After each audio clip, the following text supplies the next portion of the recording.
program twejjanjabe njagala okubabuuzaako abalungi abali eyo musiibye mutya mwebala emirimu gye mutuusizzaako engalo olunaku olwaleero.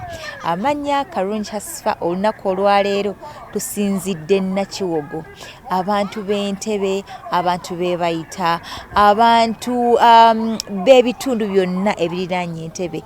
Mwebale nnyo, mwebale ddala, mwebale kulaba program twejjanjabe, mwebale nnyo, mwebalire ddala. Olunaku olwaleero tulina aba Youth Plus.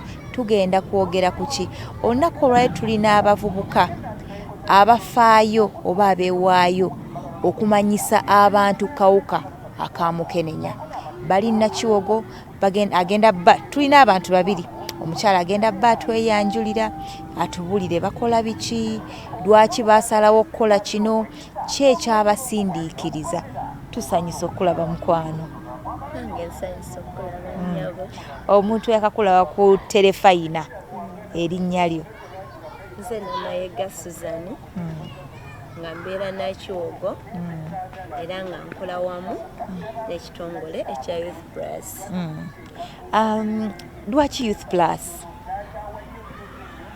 Youth Plus weeri lw'okubanga bwe tuba nga tutunuulidde ebitambula n'ensi nga bw'etambula, statistics ezaakava mu by'okubala abantu zaalaga nti omuwendo gw'abantu abasinga obungi mu Uganda era bavubuka.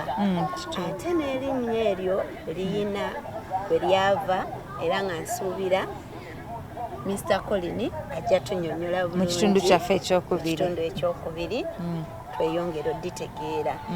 Era nga ng'erinnya bwe riri n'omulamwa bwe tutambula abavubuka babawulira Youth Plus. Omuvubuka bamugattako ki omuwendo. Si kubeera bubeezi bavubuka, eggwanga lijjudde bavubuka, naye twetaaga okuba abavubuka ate abalina omulamwa nga tugatta ku gavumenti nga naffe twegattako ng'abantu. Ebibalo byagamba nti abaana okuva ku myaka 15 mpaka emyaka 24 akawuka kali omwo keegiriisa. Mwe ng'abantu abali eno e Nakiwogo nga ggwe omuvubuka omu ku abo abaavaayo okumanyisa abantu kawuka ka Mukenenya, biki by'ozza olaba naddala wano e Nakiwogo? Byensinze okulaba ekitundu kyaffe ekyamazima akawuka mwekali mu bavubuka nga kangi, kuba luli twawuliranga kawuka mu bavubuka, naye kati saawa zino mu kitundu kyaffe tulinamu abavubuka abavaayo najja n'akugamba, nze Susan nyimiridde bwe nti neemanyi otya, mize eddagala mpulira ndikooye, biveeko mbikooye ebya buli lunaku. Kati ng'olina okumuzza omuntu oyo omubuddeebudde, oyongere n'okumujjukiza lwaki amira eddagala. Omugaso gw'okumira eddagala. Ate ne tubeeramu n'abavubuka nga ye ali mu kitundu yajja buzi mu mwalo kweyiya, neyeesanga ng'emirimu gy'akola kimuteeka ku risiki ey'okuba ng'akwatibwa akawuka. Ekitundu kyaffe kino kirimu abavubuka abaana abawala bangi. Atalina mulimu gw'ayimiriddeko nti gwe guno omulimu ogumbeezaawo. Mu Nakiwogo nga talinaamu maama, talinaamu taata, wabula ali mu kitundu. Ekidyeri bwe kyamusuula awo n'atandikirawo obulamu. Susan, kankubuuze, abawala abo bameka be mutera nga ggwe bootera okusisinkana, tugambe mu wiiki, tuleme kitwalira ku levo ya lunaku? Mu wiiki nsobola okufuna abawala 5 nga bajja ne bankyalirako wano ku kiyosiki yange, ne tufuna obuboozi nga bukwatagana ku byabulamu. Tetutunuulidde HIV yekka, naye bw'otunuulira emboozi oba ensonga ereeta omuwala okujja akukyalire, era ogenda okulaba okusinziira ku mboozi gye munyumya nga yeetoolooleramu n'okuba nga gy'agenda okumalira ayinza okuba nga afunye akawuka oba embeera gy'akunnyonnyola gy'atambuliramu gemuteeka ku risiki ey'okuba nga akwatibwa akawuka ka mukenenya mukwano. Era abawala abo okuva lwe twatandika kiyosiki ne tugiggulawo twatandika okufuna abawala bava mu bitundu ebyenjawulo awatali na Nakiwogo wano wokka. N'ava mu Lugonjo kubanga yawulira wano waliwo kakiyosiki. Waliwo abavubuka bajja omuyamba. Abavubuka abamuwuliriza abamutegeera amagezi. Ne bamutegeera. Ffe mu kiyosiki yaffe wano tetusala misango. Timunnanga oyitiridde. Osusse. Kyotubuulira tukuwa obudde bwo n'otunyonnyola ekikuleese. Kati mu ekyo ky'otunyonnyola nange mwenzija bye nnaakuyamba ng'omuvubuka. Bwendaba nga wadde embeera gy'oyitamu si nnungi naye ate nga akawuka ko mu kitundu mwekali katambula. Naye nkugamba munnaayi wadde kino ky'oyitamu ekyokulya okyetaaga naye bw'obanga kino kye wafuula omulimu oba gwe kye walabanga mujja ekyokulya olina okukola bwoti ne bwoti. Olina kye wayogeddeko awo nga tutandika. Nenjagala nkubuuze nti ne bwe tubeera eyo mu tawuni abantu bagamba bakebeza amaaso naga tasobola bbanga akayina. Era byebimu ku challenges oba ebisoomooza abantu abali ku myalo be basanga. Newankubadde nti n'abali mu kibuga babisanga ne ku myalo tuli atunulira oli n'agamba oyo enjala z'oyo nzirabye oyo enfaanana gy'afaana ne bw'aba mulwadde wakiri ŋŋenda naye. Abantu balina ekyokebeza amaaso. Gwe nga gwe awangaalira ku mwalo ate nga oli mu kusomesa ku ngeri ku ndwadde ey'akawuka ka mukenenya ekyo oyinza kyogerako ki? Nze ekyo nkiwakanya ekyokebeza amaaso kubanga olwaleero era abavubuka tujja ne tubabuulira nfuna abalenzi n'abawala n'omubuulira n'omugamba munnange okawuka gyekali naye akawuka okumanya nti okalina olina okwekebeza kyekisooka era ajja nga talina kigendererwa kyakwekebeza abamu naye okusinziira ku mboozi gye tunyumya n'omugamba mbadde nsaba twekebezeeko. Oyo ajja nga tamanyi sitetasi ye oba bw'ayimiridde ku bikwatagana n'akawuka ka mukenenya n'omugamba mbadde nsaba kusinziira ng'olugendo lw'obulamu bwaffe bwe luli mu kutambula twetaaga wekebezeeko. Bw'omala okwekebezaako then tujja kulaba emboozi eddako oluvannyuma lw'okwekebeza ne tulaba nga bw'okoze eki bw'oyimiridde. Kubanga osobola okugamba Susan alina akawuka kubanga mutono ekyo kituufu mbunze sikayina n'ogamba gwe tokalina kubanga ndi munene. Nawesanga ng'ate Susan ali omutono talina kawuka ng'ate omunene alina ebbina likoma eri alina akawuka. Lwaki? Tikati obujjanjabi bwajja bw'eddagala lya mukenenya ky'omuntu waalimira limuyamba okuba nga takyasobola kufuna bubonero obumulabisa nti alina akawuka. Ate ne weesanga tinegwosuubira nti takayina be basinga obungi. Balina enjogera endala egamba munnange okufa nga ndi mwavu wakiri nfa sirimu w'obugagga. Wali okiwuliddeko ekyo? Kiwulira mu bavubuka era bakyogera naye nze ekyo kiyosiki yaffe eno tukifubako. Oli bw'ajja n'endowooza efaanagana bw'ekyo tusooka kutuula wansi ne tunyumya n'omubuuza obulamu bugula ssente mmeka nga naye tazimanyi. N'omubuuza olwaleero oyinza okugamba kandisikinge kubanga njagala emmere y'olwaleero n'enkya ekikomando. Kati enkya nga luwedde ate ogenda kukola otya? Ennaku eziddako ddako ki? Awo n'olyoka omukomyawo n'omugamba nno munnaayi obugagga obw'olunaku olumu tebusinga bulamu kubanga tukuze tuwulira nti obulamu bwe buki? Obulamu bwe bugagga. Ate bw'okwata empola obaako w'okola ki? W'otuuka. Nga sinnabakkuta era waliwo abavubuka engereesa gye bayina. Abazadde abali awo tugenda gezaako kiwumbawumba. Waliwo abagamba nti obupiira tebuntuuka. Abavubuka bagamba switi bw'omuteeka mu kaveera. kati gwe oyagala nze nkole ntya kati gwe ng'omuvubuka nga tumaliriza mu katikitiki kamu gwe kyoyinza kyogerako ki abavubuka abasinga abatulaba ku twejjanjabe tebaagala kwambala bupiira ate nga gavumenti yabuteekawo bwa bwereere. Ngamba omuvubuka ali eyo ali mu kitundu kye Nakiwogo n'ebirala n'ebitundu ebitwetoolodde kukubiriza mukwano akapiira ka mugaso nnyo gy'oli era nkusaba va ku bigambo by'abasawo b'okuluzi abo tubayita basawo bakuluzi mboozi za booda mboozi za kuludo akapiira ka mugaso era teri muntu ayinza okugamba nti akapiira tekamutuuka.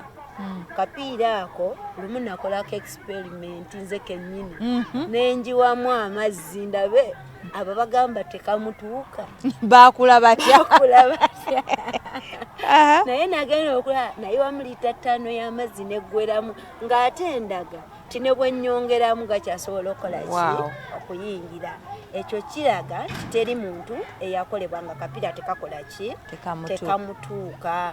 Bambi abavubuka mbakubiriza abali eyo tweyambise obupiira gavumenti yabutuwa feno wano tulina n'ebika ebyenjawulo ne flavors tuyina wangi nga tuwunzika mpeera omuvubuka ali eyo enamba ey'essimu ayinza okwagala okufuna. Enamba yange ey'essimu eri 075 12 7 70 0755 70 12 40 ya Airtel ng'ojja ku Youth Plus wano nga tukuwa buli flavor gy'oyagala eya kondomu ate ku bwereere. Amiina tweyanziza nnyo tweyanzeege abakatweyongako ku program twejjanjabe tweyanziza nnyo tweyanzeege mwebale nnyo mwebalire ddala abatulabira yonna gye musinzidde tusiima bwongerwa ku mitimbagano egy'enjawulo mwebale nnyo mwebalire ddala naye nga bwe nabagambye nga tutandika tuli Nakiwogo tulina abavubuka abeewaayo oba abaasalawo okumanyisa abantu ku kawuka aka Mukenenya tulina n'abavubuka aba Youth Plus naye nga tusinzidde Nakiwogo. Leero wano we tuli mu kino ekitundu kyaffe kino tulina omwami agenda okutweyanjulira naye atubuulire lwaki baasalawo ku kituuma Youth Plus lwaki lyerinnya lye baasalawo era ebigendererwa byabwe kyeki sebo tusanyusa okulaba ku program twejjanjabe.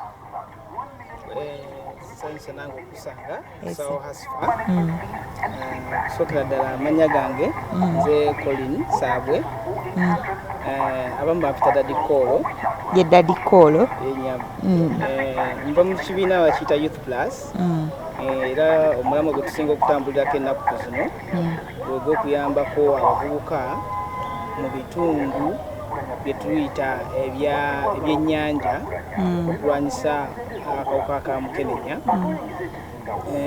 Omulamwa guno nno tugujjayo wammwe Mengo kubanga nti nga omanyi nti Ssaabasajja Kabaka Beene ambassador wa UNAIDS era akubiriza nnyo abavubuka mu Uganda ne mu Buganda okulwanyisa akawuka ka Mukenenya naffe ne tweyungira awo nga tutambulira wamu era n'aba Ministry of Health ne UNAIDS omulamwa gwe batambuliramu okutandika project eno. Ombuuzizza nti lwaki Youth Plus? Youth Plus ng'ekibiina kirina ebyafaayo. Mu mwaka gwa 2024 ekitongole kye bayita Action Aid kiri awo Kansanga kyalina campaign nga bagiyita Get on Board. Campaign yali egendererwa okukuŋŋaanya ebirowoozo mu bantu ba bulijjo ebyokutwala ebiseera ebyo ensi zinnaggwadda beta zi G8 countries zaali zigenda tuula e Gleneagles mu Scotland. Kati ngaffe abantu abali mu Africa twalina ensonga yaffe nti ensi ezo zinnaggwadda zirina okuyambako ensi zino enjavu okusala amabanja ziteesobola bulungi okusala amabanja then tusalako amabanja ge twalina mu biseera ebyo then n'okuyambako ensi eza Africa okulwanyisa obulwadde bwa Mukenenya kubanga ebiseera ebyo ate kyali kibi nnyo nnyo nnyo. Kakati Action Aid neekuŋŋaanya abavubuka nga nebagatta mu campaign eyo Get on Board ne bagiyita Youth on Board Plus nti n'abavubuka beegasse ku ki ku mulamwa guno nga ActionAid yetukuŋŋaanyizza era emirimu gyaffe gyatandika emyaka egyasooka kuva mu 2025 mpaka nga 28 29 twayambibwako nnyo ekitongole kya ActionAid kati Youth on Board Plus ne tujjamu ka on board plus ne tukola Youth Plus. Yes. Era tutambula ku campaign eri gye gambye ya debt cancellation okusazaamu amabanja n'okulwanyisa obulwadde bwa siriimu mu biseera ebyo embeera yaliwo 2025 enyama erinyewe livaawo. Okay. Lwaki mwasalawo ku bizinga? Obuuza n'ekibuuzo ekikulu kubanga tulina ne ghetto lwaki bizinga? Kale si bizinga passe naye emyalo tutandika okulowooza ku kintu kino gwali mwaka gwa 2021 gavumenti yafulumya biseera bino twali tuli mu lockdowns gavumenti nefulumya statistic nti mu mwaka ogwo abantu 5,000 bebakwatibwa akawuka ka mukenenya abapya zibaita new infections bebayingiza mu bitabo bya gavumenti kwega bakeberebwa bamanya results zaabwe gavumenti nebayingiza mu bitabo information ebeera mu Ministry of Health naye ate ne bagamba era nti abasinga okukwatibwa ennyo akawuka mu biseera ebyo baali baana ab'obuwala bali wakati w'emyaka 15 n'24 new infections zasinga okubeera mu baana abali wakati w'emyaka 15 mu 24 kati awo nawo ne tutunulawo nnyo nga Youth Plus mu planning waffe then ate era ne statistic negamba nti ebitundu ebyetooloddwa ennyanja olw'ensonga ezitali zimu era nabwo waliwo nnyo embeera y'akawuka engeri wakuŋŋaanirwa abantu abangi abavudde mu bitundu ebyenjawulo.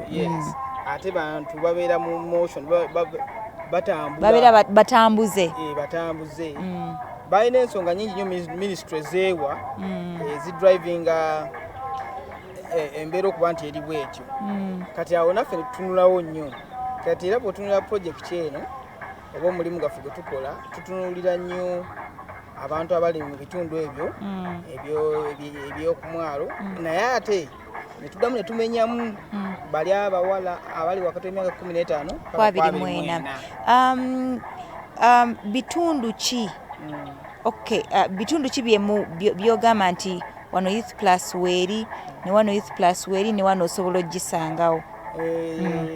Tukyali mu bitundu community ziri 5 wano wetutudde Nakiwogo actually kankwebaze okujja n'otunoonyako eri Nakiwogo gye tuli tewatuukika wadde embeera ya kibuga naye omuntu okuva e Kampala n'atuuka e Nakiwogo ng'ajja anoonya mukola ki si kyangu kwebaza. Tuli wano e Nakiwogo tuli mu kitundu ekirala bakiyita Buvvi Bulangwe kiri mu Kasanje Town Council tuli ne Kasenyi ku mwalo tuli n'Ekigungu ku mwalo tuli ne Kajjansi bwe bayita Kajjansi mu layini awo nga katale ke bayita Taganza Daily Market bwe tuli awo kumpi ne chairman ne LC1 chairman's office era nawo tulinawo kioski yaffe. Mukyala gwe twatandise naye mu kitundu ekyasoose yatubulidde ebimu ku bye mukola. Yayogedde ku kukebera abantu then n'okubayambako obbabudaabuda. Yangambye nti mu wiiki afuna abantu 5 n'omusobyo. Kigendererwa ki ekirala ekya Youth Plus naddala ku bitundu bino eby'omwalo? Webale nnyo obuuza ekibuuzo ekikulu nno ddala kigendererwa ki ekirala ngaffe Youth Plus. Ekigendererwa ekisooka eddala ekikulu kyekyokutuusa information enkulu eyo HIV eyakawuka akaleta mukenenya mu bantu naddala mu bawala abo betugamba emyaka 15 mpaka kwa 24 ng'oggyeko kiyosiki eyo oba kiyosiki ofisi yaffe ofisi yammwe abaana abawala mu kitundu kwaffe betujja ne tugikolawo nga tugirekera abawala ab'omu kitundu nga beekolako emirimu gyabwe nga bebakola ki ofisi yammwe tuyina ne ze tuyita community vital conversations ebiboozi ebizimba era ku nsonga y'emu eyo waliyo emboozi z'amalwa naye ate zino emboozi ezikola ki ezizimba era bakuŋŋaana bo mu kitundu kyabwe banywa ebbanga lye babasazeewo batuga nti ffe twagala kuyiga ku kino kati ne tunoonya omusomesa omukugu ku nsonga eyo gye babasazeewo mu kitundu kyabwe ne tumubasindikira n'abakola ki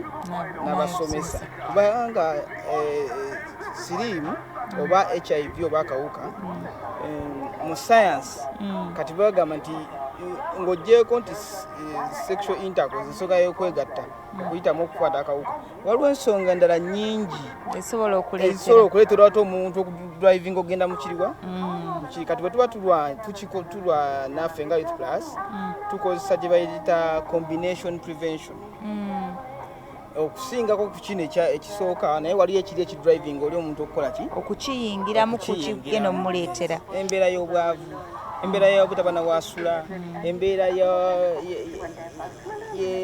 y'ebyenfuna generally nga talina mbeera kati byonna ebyo tubihandolinga at that point ku kioski yaffe saagala nve wano nga tetwogedde ku zimu enkebera empya eziriwo abantu abamu batya okujja mu malwaliro abantu abatya okujja nga wano edda nga bw'okyama mu kifo nga bamanyi nti waliwo bakebera akawuka ka mukenenya ng'abantu batandika okusongamu ennwe nti gundi alabika yalwala ne waba musawo nga gwakolayo bagaana oyo omusawo yalwala kati nga mmwe Youth Plus oba gwe nga gwe mwami Colin ali wano atulaba kutwejjanjabe nkola ki ezikebera akawuka ka mukenenya z'oyinza omumenyera enkola gye tukozesa kubanga bwe tutuuka mu kitundu tunonyamu ba service provider aba offering service za HIV AIDS betukolagana nabo okutuwa supplies nga condoms okutuwa testing kits kati kit eriwe saa zino ffe gye batuwa bo eyokebeza bo bagiyita self testing kit yeeti eyo nti osobola n'okuddayo eka n'okola ki niweekebera mu kisenge ekyo ng'otudde buki nga tewali supervision ya musawo yenyabo eyebeera etya kakati ffe wano okusinga tutera kugifuna moba the AIDS support organization oba TASO ya swab oteeka mu kamwa n'ofuna sampo yo ey'amalusu yenyabo tekiriko oba ova kulya oba tonnaba kulya kasita oyisa ku kibuno waggulu ne wansi nga gw'oteeka wali kitiyo ng'etambula kabeera ka bwereere wano tukagabira bwereere kubanga gavumenti naye butuweera buki bwereere facility za gavumenti eziri around zituwa kubanga wano ffe tutuuka ku bantu mangu nnyo okusinga n'abantu bangwirwa n'enkuba obwedda webindabinda nga ndaba layini eri awo abantu bangwirwa okutuuka wano eno ku nsonga nnyingi nnyo zenyinza okunnyonnyolako simanyi tuba tufuna time tujja kweyongera tufuna akadde abavubuka abawangaalira ku myalo oba mu bifo ebikuŋŋaanya abantu gwe nga gwawangaala nabo nga tuyita mu twejjanjabe kalowoozo ki kosobola okubawa kalowoozo kembawa abavubuka ddala abo abali mu myaka 15 paka n'abasingawo kubanga twatuuka bwe twatuuka wano twakkiriza nti tuyinza kukola section erife gye twali tulowooza nti eri obubi ate nga naye etambulira muki mu layini mubali ate abalala abangi kati netuga nti tudiringe ne social network yonna era bw'obeerawo oyinza okuba wadde observant olabye nti ku kioski